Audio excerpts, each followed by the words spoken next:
Seorang musisi yang juga merupakan ustadz dari Sulaiman mendadak jadi sorotan netizen usai videonya yang mengatakan dirinya siap menampung pengungsi Rohingya viral. Dalam video itu, Ustadz Dery menyampaikan bahwa ia mengaku memiliki lahan 2 hektar di pesantren miliknya dan siap untuk menampung para pengungsi Rohingya yang saat ini berada di Aceh. Namun karena statementnya itu, banyak netizen yang menyerang akun media sosialnya dan memenuhi komentarnya. Apakah Pak Ustadz sudah cek semua tetangga? Apakah mereka sudah mendapatkan pekerjaan? Tanya seorang netizen. Melihat banyaknya komentar seperti itu, Dery Sulaiman akhirnya memberikan klarifikasi dan menyampaikan permohonan maaf melalui akun TikTok pribadinya. Dia mengaku video itu dibuat sarkas untuk orang-orang yang julid mengenai rencananya ingin menampung pengungsi Rohingya. Assalamualaikum warahmatullahi wabarakatuh. Saya memohon maaf sebesar-besarnya kepada warga Tasikmalaya dan kepada keluarga besar Garmena Lutfi milik Haji Yayan dan Teresi. Ya, kebetulan beliau adalah orang yang mewakafkan tanah untuk pembangunan pesantren di SAS. Jadi itu spontan saya buat, hadirin sekalian. Saya buat spontan untuk menanggapi komentar julid yang tidak nyambung dengan konten saya. Saya ngomong lain, komentarnya lain, aneh ya.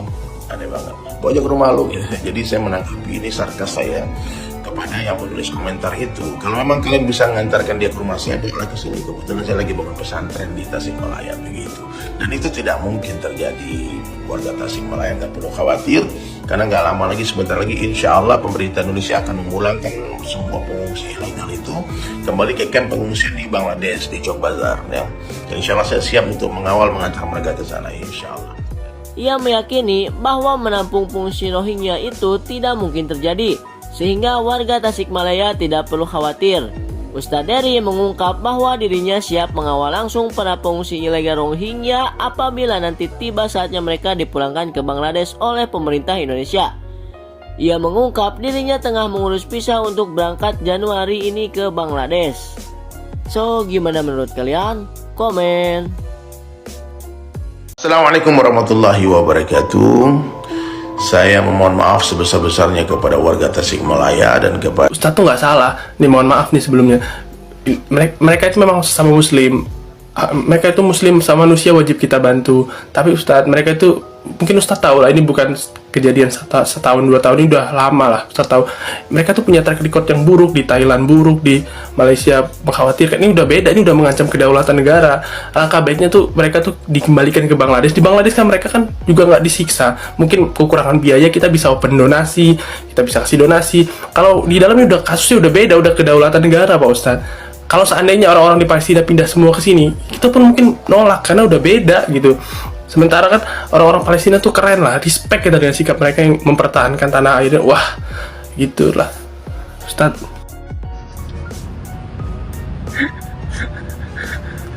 Baca guys. Aduh. Halo Pak, Assalamualaikum Pak. Jujur Pak, sebelum Bapak mempertanyakan tentang pengungsi Rohingya ini, saya ngefans sama Bapak. Tapi berhubung Bapak dengan pernyataan waktu itu ingin menampung pengungsi Rohingya, jujur Pak, hati saya langsung goyah. Saya nggak ragu sama Bapak. Sebelumnya minta maaf, bukan saya mengajari. Tapi dengan pernyataan Bapak seperti kemarin itu yang siap menampung pengungsi Rohingya, jujur Pak, hati saya goyah, berubah. Dan Pak Ustadz Dery, gimana rasanya didatengin para netizen Indonesia?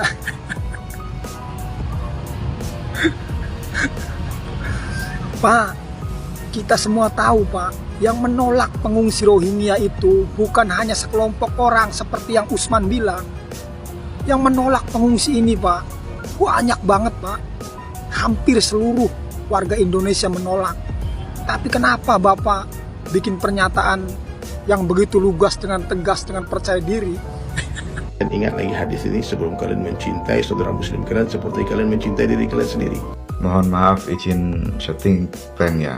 Nah, mereka atau warga Aceh dan sekitarnya menolak bukan berarti membenci, menolak bukan berarti tidak memanusiakan, atau menolak bukan berarti tidak benci seagama atau seiman, tidak. Mereka itu sudah paham betul. Karena apa? Dari tahun 2000 15 atau sebelumnya mereka dijadikan tempat langganan. Garis bawahnya warga Aceh dan sekitarnya sudah paham karakter mereka. Dan kedua, utamakan rumah kita dulu. Warga Aceh dan sekitarnya sampai detik ini pun masih banyak yang perlu dimanusiakan, terutama warga Aceh ya. Utamakan rumah kita dulu ya. Dan ketiga, mohon maaf nih Bang, orang yang udah pernah belajar ilmu bab madorot pasti tahu. Mereka itu sudah tahu, dan kita nggak perlu membuat opini panjang lebar. Kalau kita niat ikhlas membantu, tidak harus pandang agamamu apa, kamu seiman aku apa, tidak, tanpa harus membawa hadis gitu Bang. Oke, makasih ya Bang ya. Assalamualaikum warahmatullahi wabarakatuh. Salam hormat untuk Pak Ustadz. Pak Ustadz itu sebenarnya bukan masukan sih ya, tapi lebih menuju ke petunjuk gitu kan untuk Pak Ustadz. Pak Ustadz katanya kan siap gitu kan, insya Allah siap menampung si Rohingya itu kan, siap gitu kan. Kalau Pak Ustadz emang benar-benar siap, gak usah menunggu arahan dari seseorang gitu loh Pak Ustadz. Pak Ustadz mendingan jemput aja langsung mereka itu yang ada di Aceh itu, daripada meresahkan warga Aceh itu kan Pak Ustadz. Mendingan Bapak jemput, Bapak kan uangnya banyak, lahan udah ada gitu kan. Mereka pasti senang tuh Pak Ustadz dijemput sama Bapak gitu kan. Mending Bapak langsung jemput aja mereka itu di Aceh, kan kasihan daripada jadi bully-bulian orang Aceh gitu kan, daripada bikin resah, bikin kotor di sana di Aceh gitu kan. Mendingan Pak Ustadz jemput sama Pak Ustadz. Pak Ustadz kan gampang lah untuk Pak Ustadz untuk menjemput mereka gitu kan. Enak ya, jadi si Rohingya itu mereka datang ke Indo dengan bermodal belas kasih gitu kan, terus dikasih tanah, dikasih rumah, dikasih makan, dikasih uang gitu kan, dikasih baju, pokoknya difasilitasi dengan lengkap. Beda sama orang kita begitu loh. Orang kita aja mati-matian loh bekerja gitu kan, sampai ada yang jadi tukang tebang pohon-pohon yang ada di hutan-hutan itu yang di bagian Kalimantan ya, bagaimana perjuangan mereka gitu kan. Ada lagi juga yang di bagian Jawa Tengah itu kan, mereka hanya dengan upah seberapa gitu kan, yang ngupasin bawang itu, yang ngebersihin bawang sebelum dibuka, mereka itu mengantri berjam-jam gitu kan, kerja berjam-jam, duduk nggak capek apa ini, tubuh kita capek itu. Cuman upahnya berapa, hanya cukup untuk makan, tidak bisa buat beli tanah. Kita juga yang di sini jadi TKW, yang di luar negeri Pak, belum tentu bertahun-tahun kita kerja di sini pun belum tentu pulang-pulang itu bisa punya rumah, bisa bikin rumah, bisa beli tanah aja udah alhamdulillah, apalagi bikin rumah Pak. Mereka enak banget, tinggal datang-datang, modal belas kasih, modal nangis, dikasih tempat. Mereka itu kagak tahu diri Pak, kagak tahu terima kasih. Dikasih nasi bilangnya gak cukup, itu nasi yang dikasih mereka itu sekali makan, itu buat kita itu 2 kali makan gitu. Dikasih tempat tinggal, yang di Jawa Timur sana dikasih tempat tinggal, cuman gara-gara mati lampu berapa jam doang, itu rumah susu dipecahin, dirusak gitu sama mereka. Itu perusak Pak. Jangan sampai nasib kita itu sama kayak di Malaysia itu, yang dulu nampung si para Rohingya, sekarang mereka minta pulau, minta hak mereka. Aduh, apalagi istrinya Pak Ustadz katanya mau nyekolahin anak-anak Rohingya. Pak Ustadz kalau mau nyekolahin anak-anak, mendingan anak-anak Indonesia aja dulu, yang benar-benar gennya itu gen Indonesia Raya,